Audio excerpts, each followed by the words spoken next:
an Alleluia, organum joined with plain song, will let us move from the pre-Romanesque of southern France, 1080 Saint-Savin, through William the Conqueror's own church in Caen, begun in 1063, piers as alternately through Romanesque and early Gothic, replacing columns, the dialectic of vertical and lateral, like the scholastic vaulting of yes and no, grandly anticipated. To English Norman, columned again in Tewkesbury, early 12th century, later windows glimpsed through the dusk.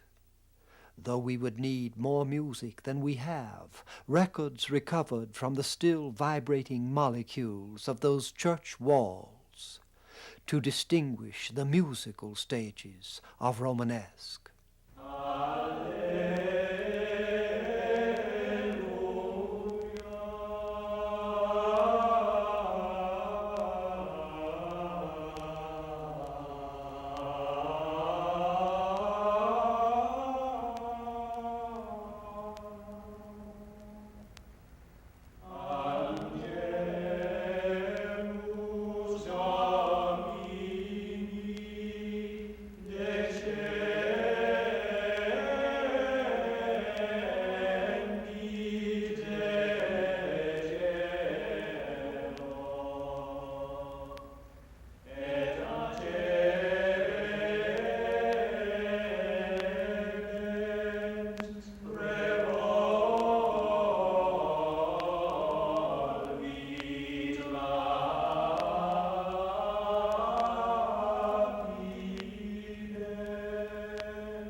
Tewkesbury with the aisled solemnity of Egyptian Karnak, and outside the long nave roof and tremendous tower of Norman.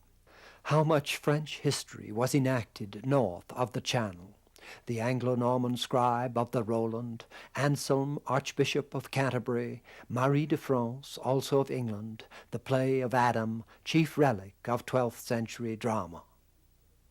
Back to France, Vézelay, 1132 to 40, and now available music admits of a style distinction. At the very time when the upward reach of Gothic begins in art and soul, that angel clarity of fierce mystic love in which so many great men join, theologian lover Abelard, builder politician Suger, mystic Hugh of Saint Victor, and even that puritanical censor Bernard of Clairvaux, Gregorian stretches out to a tenor, Latin tenere, to hold, over which new melodies slide in melismatic organum. With the Vézelay portal and Gislebertus, Christ and the Magdalene, here the brief recorded section of a Benedicamus Domino of the St. Martial School at Limoges, the first beautiful performance of polyphony.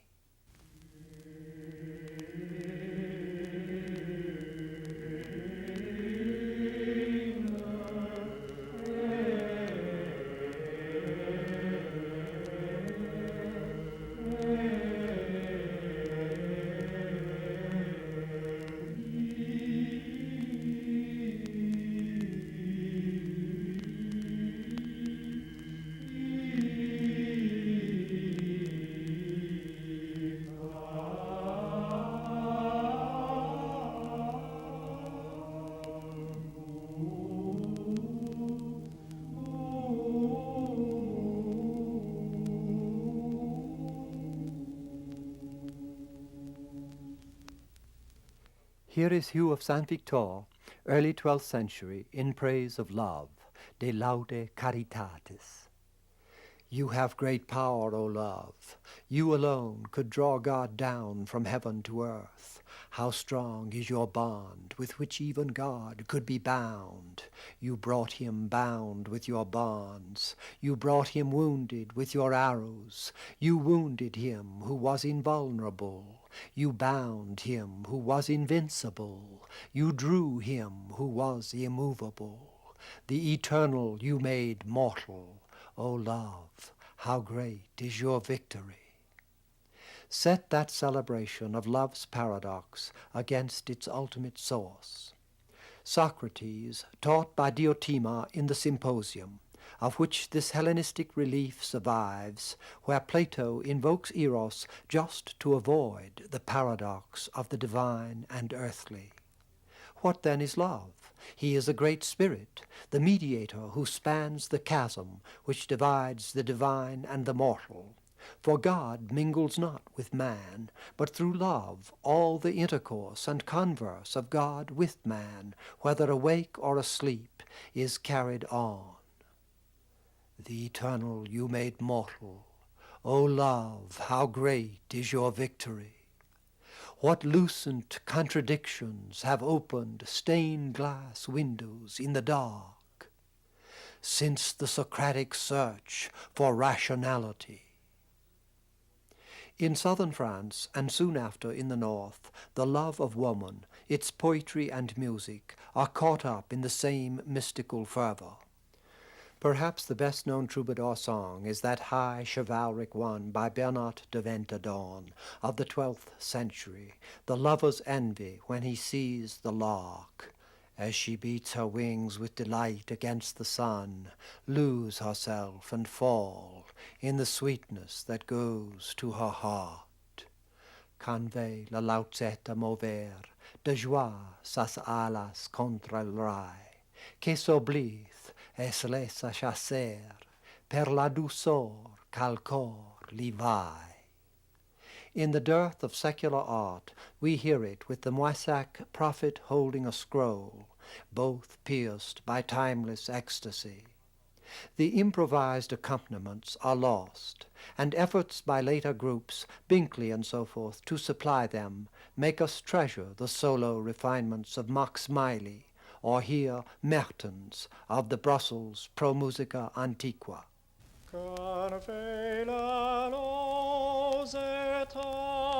Mover de joy sas olas contra el rai, que s'oblides les chaser per la douceur qu'al cor li vai. Ai, tan grand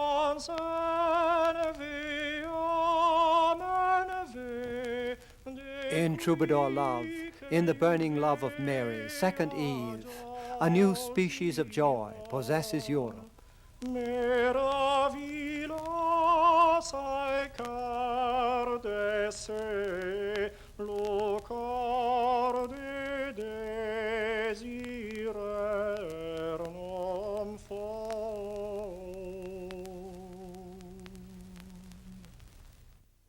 As if mutation had produced a flower of unknown grace and fragrance, we see as recognizably as snowdrops spread through a forest the lyric fire, Gislebertus Eve in the snake vines, lighten from Provence over Burgundy and France to England, Germany, and to the Italy of the sweet new style.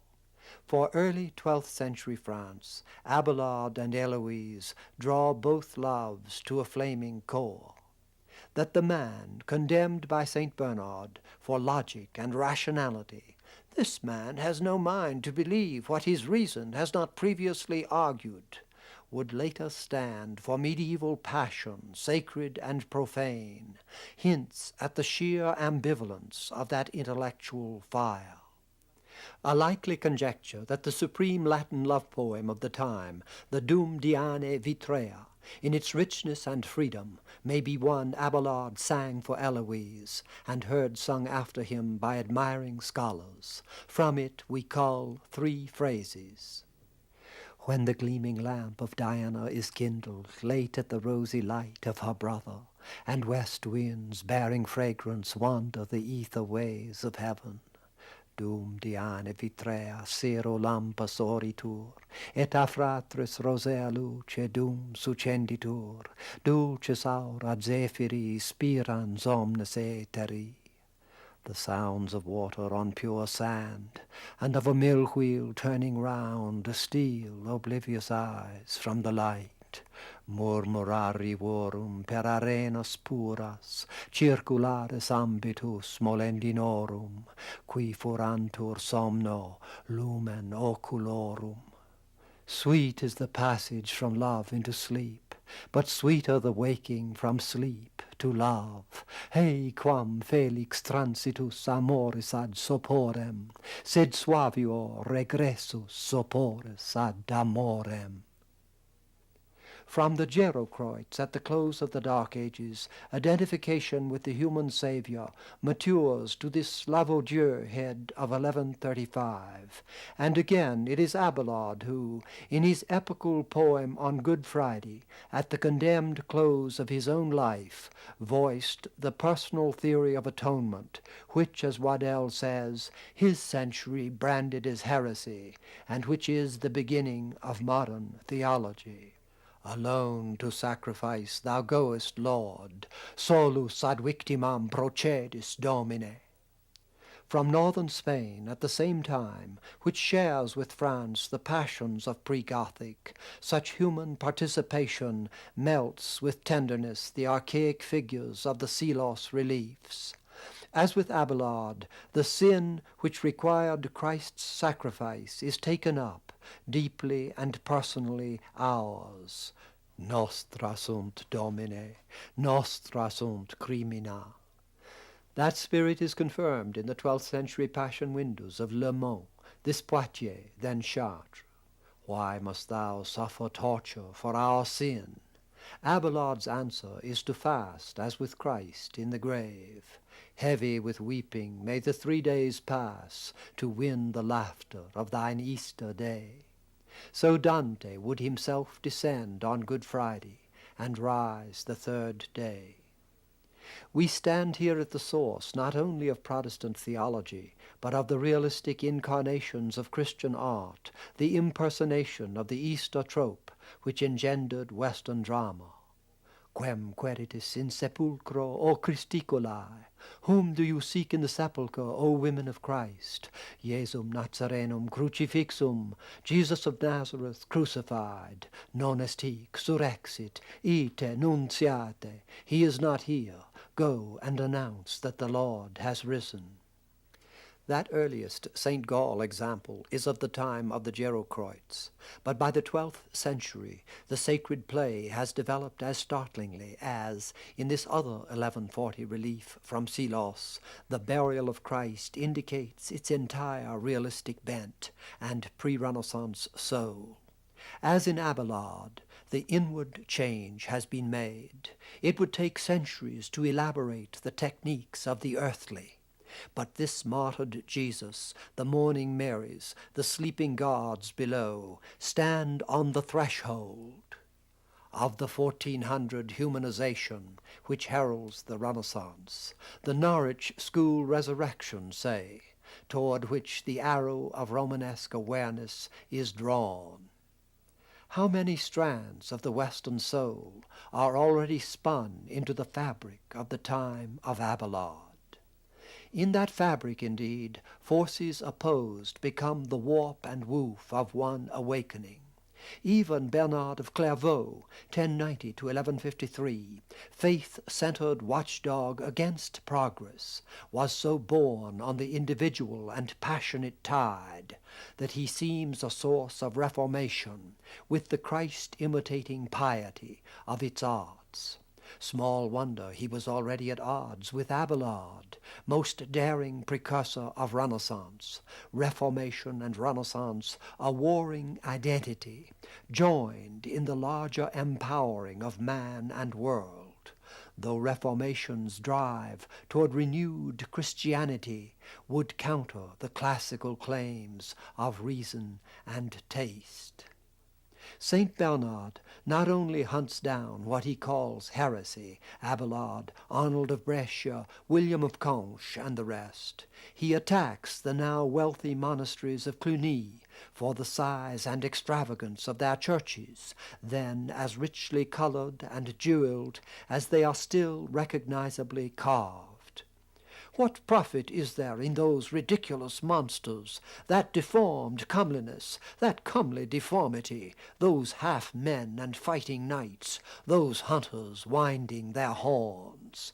Doth not the root of all this lie in covetousness, which is idolatry? At the sight of these marvelous vanities, men are more kindled to offer gifts than to pray. Thus wealth is drawn up by ropes of wealth. Thus money bringeth money. Yet, as from Abelard, not only the heretical, but the church-sustaining energies of the next generation were to spring, so in the great series of portals, beginning about 1100 to 1120 with Moissac, and here Autun, and culminating after 1140 in the royal portal of Chartres, we experience a logos powerful in ordering the divine, an achievement impossible without a daring that continually walked the knife-edge of heresy, heresy being, in Abelard's case, an advance too rapid or too proud along the road his followers would make orthodox. Right that Geoffrey, Bishop of Chartres, and of its Platonic school, just before the 1130 fire occasioned much of the present West Front, should defend Abelard at Soissons, 1121, since in this divine geometry heaven-scaling reason speaks with most oracular organ. It was in the brilliance of his youth that Abelard opened dialectic theology with the sic et non, yes and no, for 157 questions crucial to the faith, a columned array of quotations from the Bible, the Fathers, the pagan classics, affirming and denying, a handbook of contradictions. The prologue states what is almost Heidegger's basic tuning, Stimmung, of Western thought, Cartesian certainty mediated by question. For by doubt, says Abelard, we come to inquiry, and by inquiry we arrive at the truth. This was the book which Peter Lombard later called his breviary, and from which Aquinas would draw his method of objection and reply, though Abelard was even more blamed for his lectures and tract about 1120 on the divine unity and Trinity. In the story of My Calamities, he tells of writing it for his scholars, who wanted to know rather what could be understood than what could be stated, nor could anything be believed unless it could first be understood.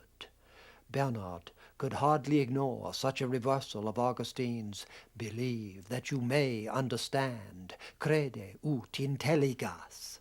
He bestirred himself before the second trial at Sens, 1140. Peter Abelard is trying to make void the merit of Christian faith when he deems himself able by human reason to comprehend God altogether. He ascends to the heavens and descends even to the abyss. Nothing may hide from him. Not content to see things through a glass darkly, he must behold all things face to face. The church builders had it better.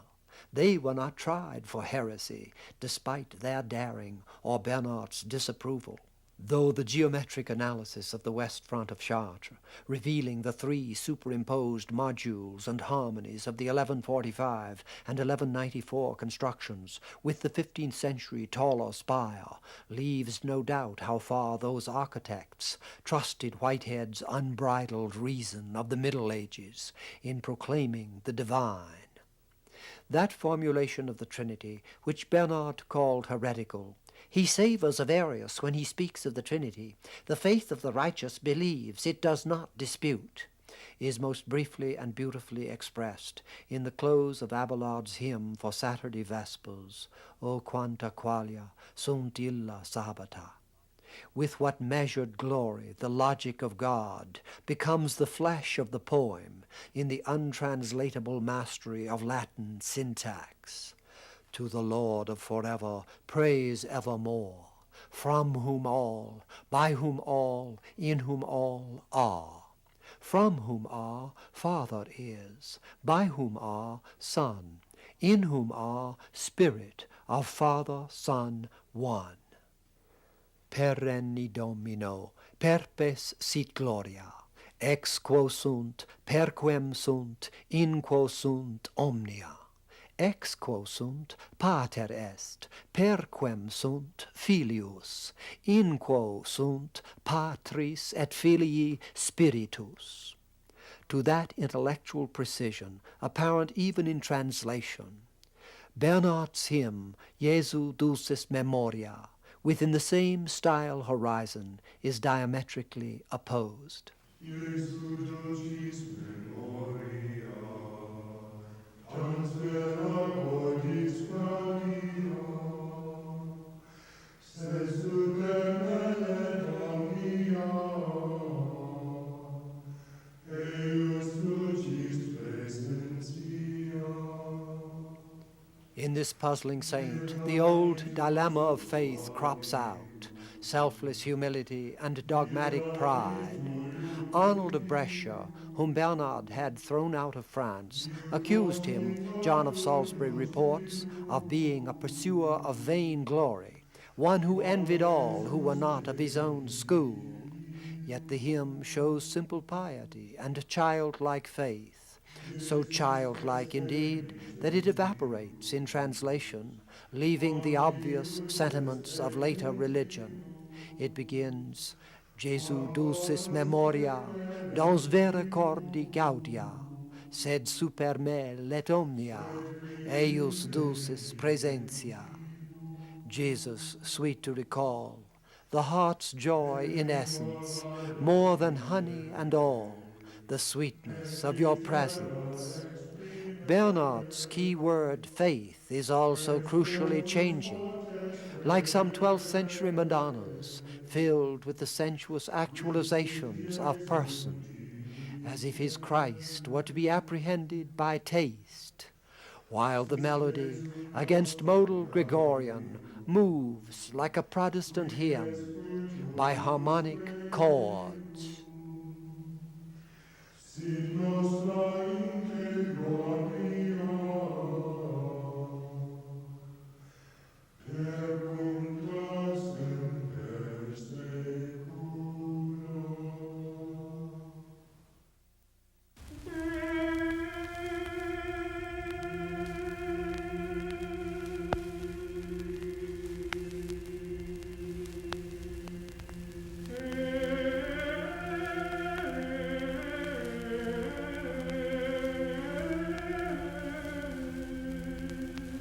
The great Suger, regent of France and abbot of Saint-Denis, north of Paris, provides a link between Abelard, whom he defended, and Bernard, by whom he was stirred. In 1140-44, about the time melismatic organum joined with discant, he had his church enlarged, windowed, and triple-portaled, an act which, as much as any, turned Romanesque into Gothic. Though most of that Saint-Denis has been rebuilt or defaced, this ambulatory, with Suger's account of the building, edited and translated by Panofsky, heralds a new mysticism of Gothic incorporation, an anagogical ascent by which the earthly is symbolically elevated to the spiritual and becomes a kind of sacrament.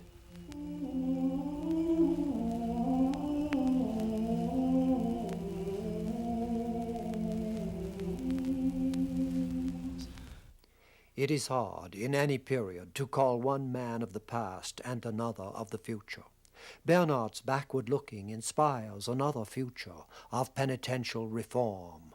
The church is resplendent in her walls, beggarly in her poor. She clothes her stones in gold and leaves her sons naked. But we, who for the sake of Christ have deemed as dung whatever shines with beauty, enchants the ear, delights through fragrance, flatters the taste, pleases the touch, whose devotion, I ask, do we intend to incite by means of these very things? Indeed, the monumental pre-Gothic bareness of Bernard's own church at Clairvaux seems to have exerted the sort of revolutionary impact Bernard himself did. That church is mostly destroyed, but the shadowy, vast Basilica of Reims, not the cathedral, but this older church, 11th and 12th centuries, may suggest the type.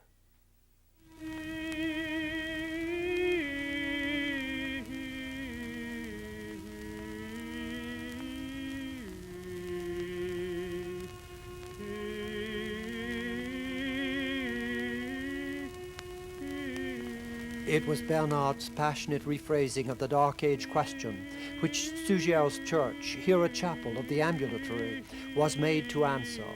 And not only his church, but a theology derived by way of Irish-born John Scotus from the pseudo-Areopagite Syrian about 500, viewing all process as an ascent in which the material and sensory is drawn up and receives the radiance of the divine, so the lilt of troubadour love in the sacred organum of Leonin.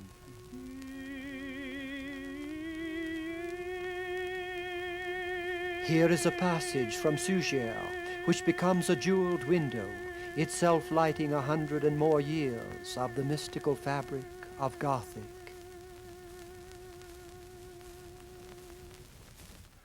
Up to the height of Reims, the height of Perotin.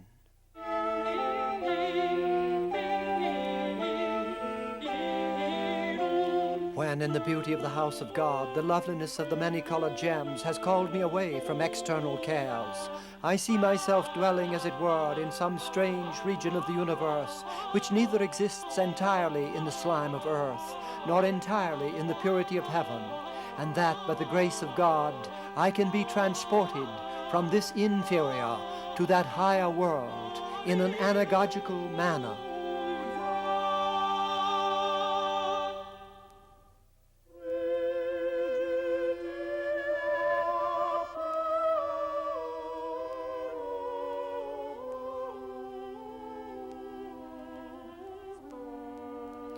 There is the insight behind centuries of Gothic incorporation, from Chartres through the Divine Comedy to the 15th century symbolic sanctities of here and now.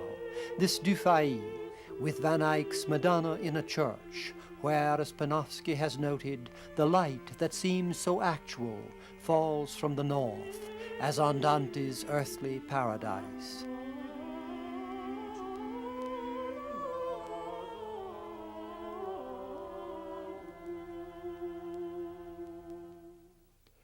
On the gilded doors, which by his analogy open, like this portal of Chartres, to heaven, Suger inscribed a Latin poem in which repetition takes the place of rhyme.